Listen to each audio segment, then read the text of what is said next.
Kun raadiyoo sagalee Oromooti. Raadiyoon torbanitti guyyaa 3 Wiixata, Roobii fi Sambata galgala sa'aatii 7 hanga 7 fi walakkaatti karaa dambalii gabaabaa meetrebandii 16 yookiin kiiloherzii 17,850 yookiin oromovoice.org darbu amma jalqaba.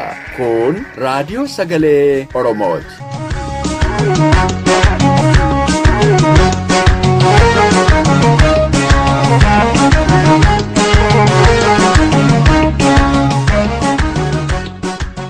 Akka mooltan dhaggeeffatoota keenya kabajamoo. Kun qophii keenya Roobii reediyoo sagalee Oromoorraa yeroo kana isiniif darbu. Qophiilee keenya beeksisuun kanan isin wajjiniin turu Anayyaantu Dameeti. Qophiin keenya har'aa oduu fi qophii mala jireenyaati. Muuziqaa torbees ni qabna. Hanga qophiin keenya xumuramutti akkan wajjiniin turtan isiniin affeera. Amma gara oduuttan isin dabarsa.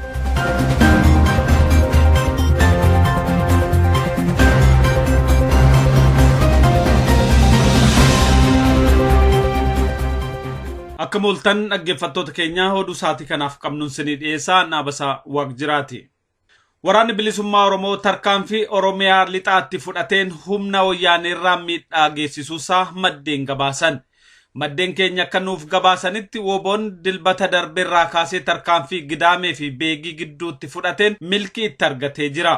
Jiraataan naannoo sanaas tarkaanfii woboo kana arguu isaanii nuuf mirkaneessaniiru. Olaalii lamaan guuttatee deemtoo olaalii tokko boombii rukutamee wanti galagalee baay'ee isaanii fixituma karaa deemaniitu Somboo jedhamutti rukutaman. Waraana olaalii lamatu deemaa reeffi kanneen qabatamaatti argame nama 27. Maddi keenya akka nuuf himanitti tarkaanfii woboo kanaan humni wayyaanee woboo adamsuuf socho'aa tures barbadaa'ee jira. Makiinaa lamaanii madoo feetee boottee tokko makiinaa xinnaa tokkoon fuutee deemaa jirtu ammas waraanni irra ba'ee rukutee hunda isaanii bittima dha'ame. Shaantaa goobaa bakka dhabde beekii gad dabartee magaalarra dabartee baadiyyaa keessatti rukutamte. Akka maddi keenya ibsetti tarkaanfii waraana bilisummaa Oromoo kanatti uummati naannoo hedduu gammadee jira.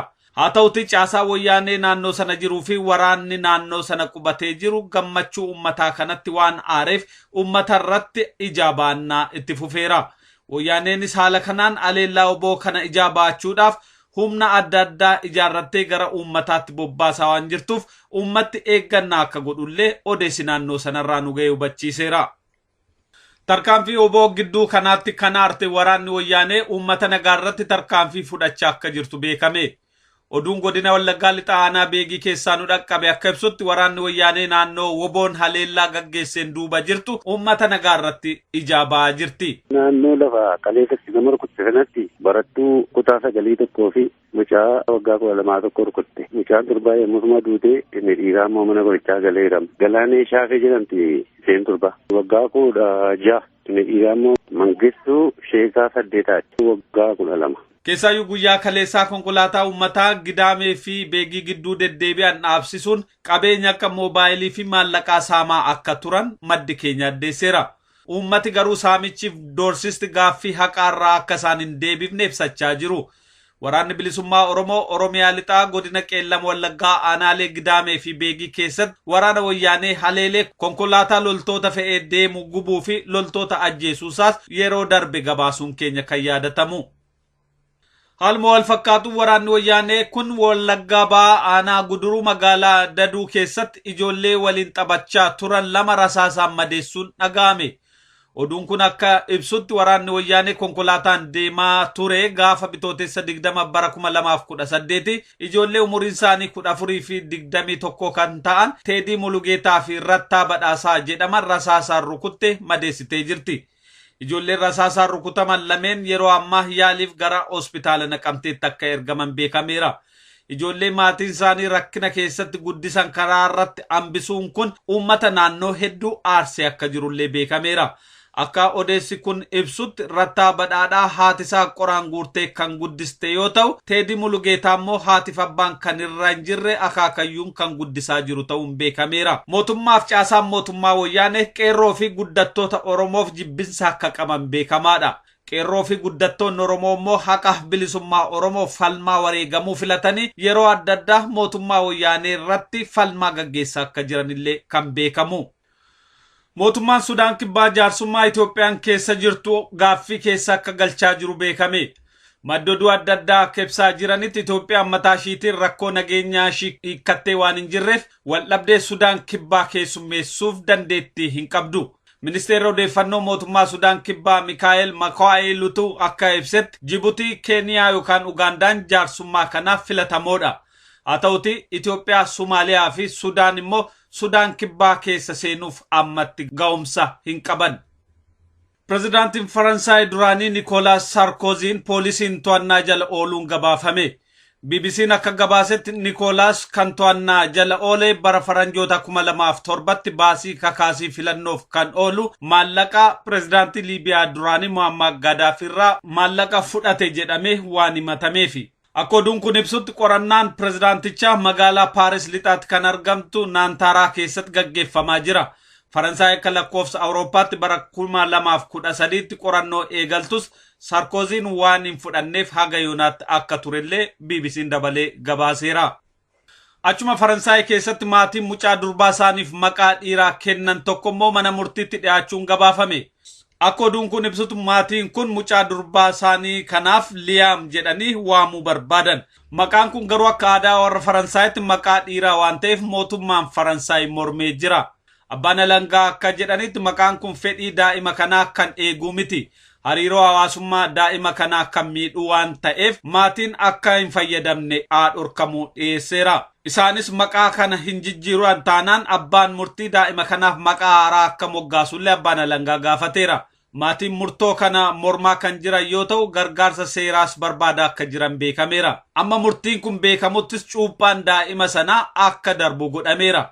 Akka aadaa warra Faransaayitti maqaan daa'imaa sirnaa fi seeraan kan kabajamuu fi eegamu. Dhaddeechi mana murtii akkanaas biyyattii keessatti dhimma akkanaa ilaalaa jiraachuu waan haaraa miti. Kanaan duras bifuma wal fakkaatu maatiin daa'ima isaanii Naatelaa yookaan Istiroobarii jedhanii akka moggaafne uggurri darbuunsaa kan yaadatamu.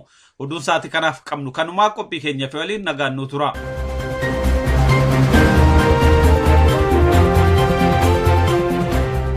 Amma immoo qophiin kan wallee torbeeti. Ittaansee sagantaan keenya idilee mala jireenyaatu dhiyaata. Amma gara walleettan isin dabarsa.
Kun qophii mala jireenyaati. Qophiin mala jireenyaa torbaanii guyyaa tokko ni dhiyaata. Kaayyoon qophii kanaa uummanni Oromoo beekumsa, ogummaa fi muuxannoo isaan barbaachisu argatanii akka murtee qajeelaa fudhachuu danda'an hundeessu.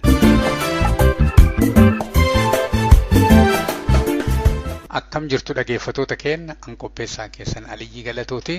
Sagantaa addaa keessatti waan godhuu sirra jiru diduu hin dandeetta. Garuu waan godhuu sirra jiru diduu irraa waan sirra ga'u diduu hin dandeettu jedha. Waan amma faranjiin consequence jedhan jechuudha. Fakkeenyaaf namni tokko barachoo diduu hin danda'a. Mirga isaati. Garuu barachoo dhabuu irraa waa isarra ga'u diduu hin danda'u. Wallaala jechuudha. Yoo barachoo didde wallaala diduu dandeetta? Hin dandeettu.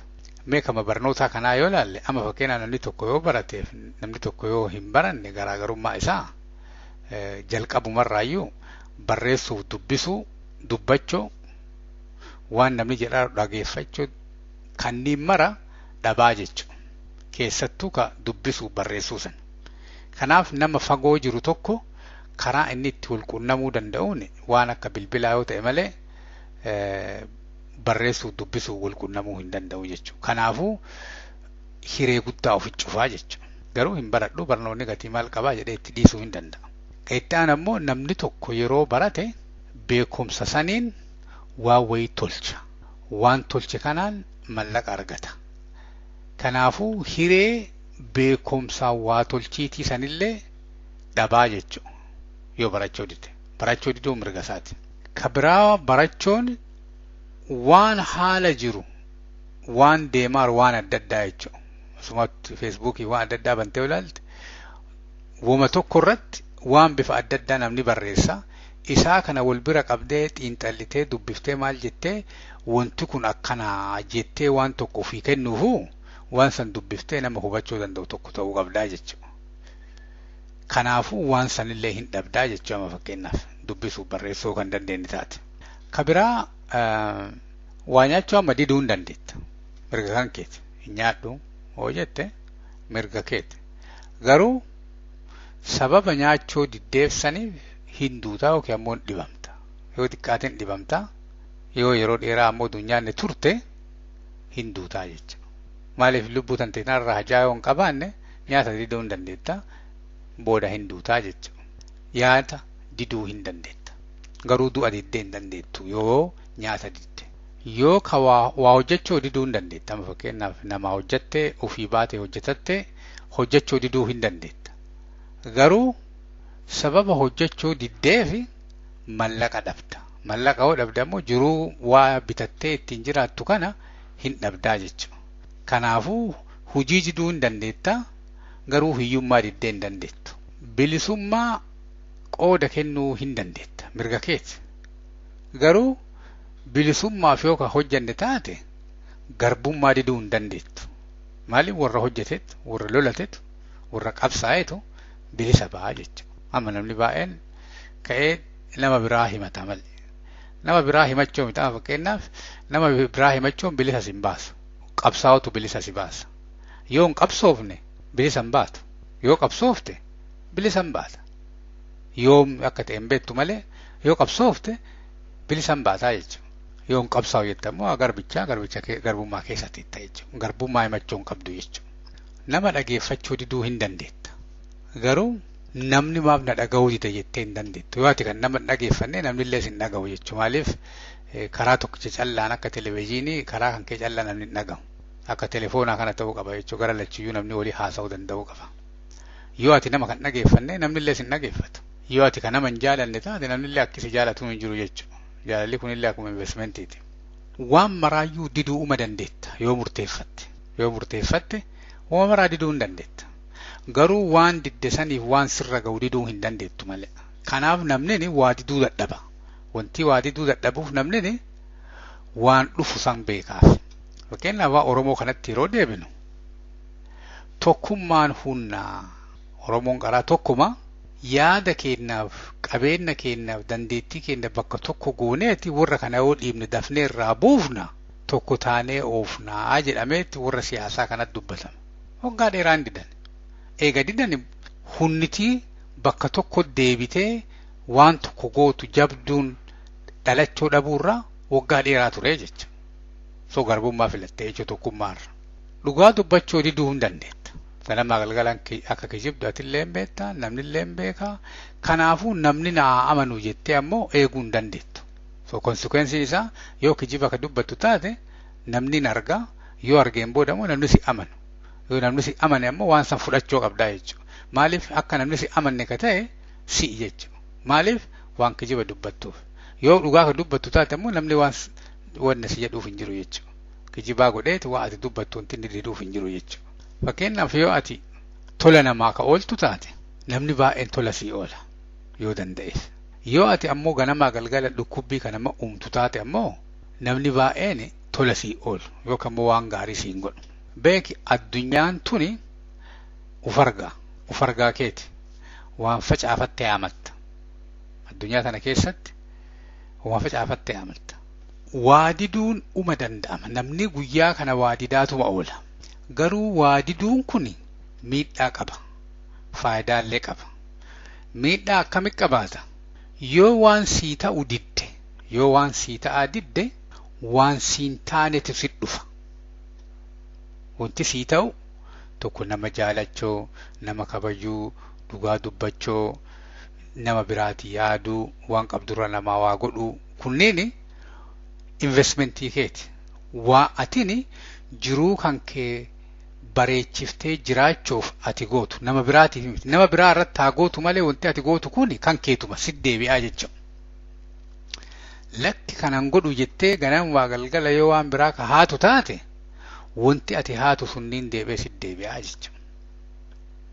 Akka nama tokkootti ta'ee akka hawaasaatitti akka sabaatitti yoo waan toltuu walii godhe namni uummanni suni hawaasni suni yookiin immoo sabni suni wanti toltuun isaaf ta'aa deema jechuudha. Wanti gaarii isaaf ta'aa deema jechuudha. Ebaluun duraan haa wareegamu. Nyaata kiyya kan ebaluu haa nyaatu. Bakkaan ciisu kan ebaluu haa ciisu. Uffata kiyya kan ebaluu haa uffatu. Ilaalcha jedhu namni yoo qabaate wanti martuu lafa hafaa jechuudha. Qabeenyillee lafa hafa. Uffannillee lafa hafa. Beekumsillee lafa hafa. Jaalallee lafa hin baay'ataa jechuudha. Maaliif baay'ata? Waan namni martuu waan kana oomishaa walii hiruu jalqabeef. Yoo ammoo namni martuu waa ofirra nama ofii kanarraa ka waa gaddiqqeessu taate, ganama galgala dhukkubbii ka itti uumu taate, ganama galgala amanuu ka baatu taate, ka arrabsu taate, ka diqqeessu taate, ka waarraa fuudhu taate, maaltu baay'ataa deema? Waan kana baay'ateeti lamuu biilii kana kafaluu dadhabaa jechuudha ummatichi. Hin baay'ataa jechuudha. Akkuma nama kireedit kaardii fuudhee jechuudha. Wanti namni diduu qabu waan gaarii miti. Waan badaa ta'uu qaba. Silaa namni wanti inni diduu qabu waan isa miidhu, waan maatii isaa miidhu, waan saba isaa miidhu, hawaasa isaa miidhu, ilaalcha isaa miidhu diduu qaba malee waan silaa inni jiraatuuf miidhu ta'uu hin qabu. Namni yeroo ka'ee deemu waa hojjetu waa dubbatu wanti an dubbadhu kun wanti an hojjedhu kuni uduunarra godhani wanti an namarra godhu kun uduunarratti dalagamee na tola yoo kasitti hin tolle taate namicha kaan ittillee tolaa hin jiru jechuudha. Wanti ati gootu sun uduu sirratti dalagame yoo kasiin tolle taate nama Oromoo biraa irratti illee hin tolu. Wanti ati ofirra gooteeti sii ta'u nama biraatillee uma ta'a. Fakkeenyaaf nama tokko jaalatte namni biraallee si jaalatee miidhamtaa hin miidhamtu. Uduu nama kabajete namni biraa si kabaja miidhamtaa hin miidhamtu. Qabeenya ofii irraa namni tokko duusii kenne miidhamtaa hin miidhamtu. Atillee yoo kennite namichaan fayyaddaa jechuudha. Beekumsa kan keerraa yoo namni tokko beekumsa kan keerraa yoo namaa kennite namni illee yoo sii kenne maaltu ta'amaa deema jidduu kanatti waan tokko jedhamu waan nu saba tokko jedhu akka namni martuu gara tokkotti ceewu godhaa jechuudha. Kanaaf waan badaa yoo didan waan gaarii fiduu danda'an. Garuu waan badaa callaa diduuni waan gaarii hin fidu. Garuu waan gaarii diduun ammoo waan hamaa fida. Waan gaarii diduuni waan hamaa fida. Waan gaarii diduun ammoo waan badaa diduun ammoo gaarantii miti waan bishaan fida. Fakkeenyaaf nama arrabsuu, nama tuffadhu, nama jibbu maalii jechuun malta. Garuu kana gooteeti yoo namicha kan jaalanne taate yoo nama kan kabajne taate jechuun investi yoo kan goone taate ritarnii hin qabu jechuudha. Amma namni tokko yoo fuudhuu dide yoo intalli takka yoo heerumuu didde ijoollee akkamit dhabe jettee hin dandeettu. Maaliif konsekwensi isaa ijoollee hin qabaattu. Yoo warra kan kee kan gargaarre taate warri kan kee hin rakkataa hin hiyyooma hin baratu rakkoo keessa seenaa sanammoo diddee hin dandeettu yoo warra kan kee kan gargaarre taate. Yoo qabsoo kana kan gargaarre taate qabsoo uummanni deemsisu kana sabni kan kee garbummaa jalaa bahuu qabna jedhee deemsisu kana yoo kan deeggarre taate garbummaa ofirra murteessiteetta jechuudha. Sabni kun ammoo garbummaa nuu hawwite jedhee ofirraa yoo si jibbe ofirraa yoo si ari'e kun waa ati ofirra murteessite jechuudha. Waa uummanni sirra murteessee miti. Waan baay'ee waan namni nurra murteesse nuuf fakkaata malee wama ofirra murteessinuu jechuudha. Maaliif waa ati namaa goote sii godha namni yeroo baay'ee waan gaariillee waa hamaallee nama tokko yoo ati ka waraantu taate yoo ka arrabsitu taate yoo ka tuffattu taate namni baay'een waan san sii godha jechuudha. Maaliif investmentii kan keeti. Yoo ati ammoo waan gaarii kana bolu jaalala kan mul'isu taate waan qabdurraa kana maa kennu namaa ka yaaddu taate nama ka kabaju taate dhugaatti dubbatu taate gara guddaa uuma kana deebee si dhufaa jechuudha. Kanaaf namni tokko waa diduu hin dandeetta. Waa ati diddeef saniif ammoo waatu sirra gaha. Yoo rafuu diddama fakkeenyaaf yoo rafuu didde guyyaa daddaaquuf deemta jechuudha. Halkan taa'aa bulaadhaa mirqaanaa yookiin akkana taa'aa akkanaa godhaa jettee muuvii ilaala kubbaa ilaala jettee taa'uu hin dandeetta. Garuu achii kaatee ganama yeroo deemtu mataa kan kee qajeelan dalagu. Kun ama murtee ati ofirraa goote jechuudha. Waliigalatti haasofni hadhaa waan dinnu kana haa laallu. Ka uduu hin beenne dinnu waan hin beenne dinnu ta'ee waan dur beennu ka amma waan ta'e hin beenne ka dinnu ta'e waan uduu hin hubanne dinnu ta'e wama hajaa kenna waan hin guunneef ka dinnu ta'e ammaa tana nuu tolee hin jirreef ka dinnu ta'e waan ammaa tana hin dandeenyeef ka dinnu ta'e waan dinnu kanneen maaliif akka dinnu laaluun nurra jira. Deebinee ammoo yoo dinne ammoo maaltu nurra gaallee laaluun barbaachisa. Yoo dinne maaltu narra gaa yoo waan kana dide. Fakkeenyaaf hiriira nu waamani yoo dhaquu dide maaltu dhufa. Cidha na waamani yoo dhaquu dide maaltu dhufa. Nama du'eera taaziyaa sana hodhanne maaltu dhufa. Barzileet na waamani barzilee sana hodhanne maaltu dhufa. Warra kiyya biyyarraa na dubbisaara yoo dubbisuu baadhe maaltu dhufa. Yoo gargaaruu dhabe maaltu dhufa. Yoo barachuu dhabe maaltu dhufa. Maatii kiyya biratti yoo dabarsuu baadhe maaltu dhufa. Maaltu dhufa. The consequence. Maaliif waan baay'ee ufii tolchina. Ufii tolchineeti booda waan bade sani. Consequence dhufe sani fiksii goonee hin dandeenyu. Fakkeenyi guddaan yeroo baay'ee biyya faranjii kanatti namni baay'een mallaqaaf jecha hirriba dhabee rakkoo adda addaa keessa seeneeti dhibee adda addaa keessa seena. Dhibee sana ammoo horii amma tolchuuf walitti qabate kanaan dhibee fayyaa sandeeffatee hin danda'u. Namni gariin faamilii ofii dureessuuf halkanii guyyaa du jajjabu faamilii sanii adda deema. Think about it. Wanti ati gootu wanti ati godhuu dhabdu konsekwensi qaba. Kanaaf namni kenna wama godhu maraa waan hin goonellee waan godhullee maaltu gad dhufa. Yoo godhe maaltu dhufa. Yoo hin goone ammoo maaltu dhufa. Ka jedhu kana midhaasee itti yaaduu qaba. Waan nu dhagameen yoo ka deemnu taate yeroo baay'ee wanti nu dhagame kun akka stock marketiitti ol deemaa gad deema. Ammoo namni maaltu ta'amaa jedhee yoo mataa yaadee muuxannoo ofiitiin beekumsa ofiitiin akkasuma yaada saahibaallee irra eda'atee murtii takka yeroo kennu yeroo baay'ee murtii isa fayyaddu murtii ollaa fayyaddu murtii maatii isaa fayyaddu saba fayyaddu takka ta'a. Yeroo murtii san jijjiirullee ragaa biraatiin jijjiiraa jechuudha. Kaleessa wanti murteessee fi waa akkana akkanaatiif. Kaleessa wanti dideef waa akkana akkana. Kaleessa wanti hayyee jedheef waa akkana. Adda yaadni kiyya akkana ta'eera. Wanti akkana ta'eef waa akkana akkanaati jetteeti ofillee amansiisuuf namallee amansiisuuf si gargaara. Yeroo san saba keessatti yaada gaarii uumtaa jechuudha. Akka namni martuu yaadaa wal mo'atu, ragaa wal mo'atu, waan dhufu akka itti yaadu. Maaliif waan dhufu kana yoo ka itti yaadne taate hinnaa maraa dhaqaa keessa ciiftaa achi keessaa bahuun rakkisaa jechuudha. Akka nama tokkootti jiruu nama tokkoo ta'e, jiruu hawaasaa ta'e, jiruu sabaa ta'e namni maaltu maali, maaltu mala, maaltu nu dhufuu danda'a jedheeti yaaduun guddisee barbaachisa. Kanaaf sagantaa addaa keessatti wanti tuquu barbaade wanti baay'ee namni martuu irra mari'achuu irra dubbachuu qaba jedhee beeku waan garii waan didaarru kanneen waan garii waa itti fiinnu kanneen konsekwensi isaa waan inni fiduu danda'u nama tokko irratti ta'e saba irratti ta'e itti yaaduun guddisee akka barbaachisaa ta'e maal inni wanti ani itti fiiguuf maal inni wanti ani irraa fiiguuf ka jedhu kana waan akka gaaritti namni keenya yaaduun barbaachisu jedheeti. Maaliif wanti kun waan hedduu nu oolcha. Yeroollee nuu gabaabsaa hojjennu irratti qabeenyallee baay'ee nu xiqqeessa nama wareegamullee lakkoofsa isaa gad xiqqeessa.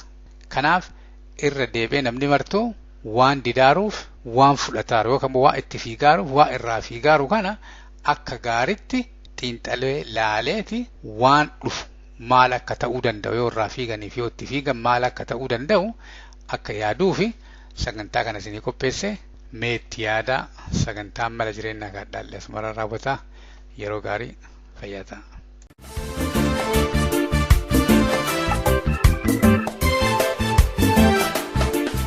Hanga yoonaatti kan caqasaa turtan reediyoo sagalee Oromoo dambalii gabaabaan isinii darbaa ture. Daqiiqaa 30 waan nu waliin turtaniif hedduu galatooma. Qophiilee keenya sanbataan hanga walitti deebinutti nagaan nuuf tura.